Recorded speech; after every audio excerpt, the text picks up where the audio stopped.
Le fils de Kadhafi a été éliminé aujourd'hui, le 3 février 2026, dans son jardin privé à Zintan. Les autres enfants de Muammar Kadhafi sont en exil, loin de la Libye pour des raisons de sécurité et d'absence d'activité politique publique.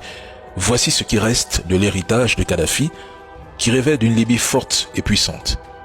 Selon des sources proches de la famille et des médias libyens, 4 assaillants non identifiés l'ont abattu avant de s'enfuir rapidement, après avoir infiltré sa résidence alors que les caméras de surveillance étaient désactivées. Les affrontements armés impliquant des milices comme la Brigade 444 affiliée au gouvernement d'Union nationale basée à Tripoli ont été signalés dans la région du Hamada au sud-ouest de la capitale, ce qui pourrait être lié. Tout porte à le croire, mesdames et messieurs.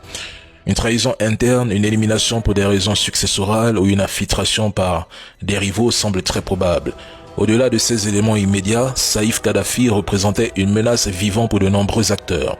Il incarnait le symbole d'un possible retour à une Libye unifiée sous influence kadhafiste avec son charisme et ses liens tribaux. Son élimination n'est pas un accident, mais une exécution calculée dans une Libye ravagée par le chaos post-2011 où le pouvoir se conquiert désormais par les balles, les trahisons et les alliances opportunistes les plus cyniques. Il était en train de monter une campagne politique pour unir les loyalistes kadhafistes et les tribus du sud et de l'ouest. Tout le monde voulait sa peau, et du moins, une longue liste d'acteurs en Libye et à l'étranger avait un intérêt clair à l'éliminer.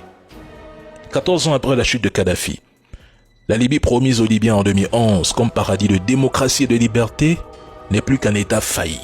Un pays balkanisé, pillé par des milices mafieuses, des seigneurs de guerre et des puissances qui se gavent sur son pétrole et son chaos, transformant bien sûr l'ancienne nation prospère en un enfer permanent où les promesses n'étaient qu'un mensonge, une illusion pour justifier le carnage et le pillage. Bienvenue dans la nouvelle Libye.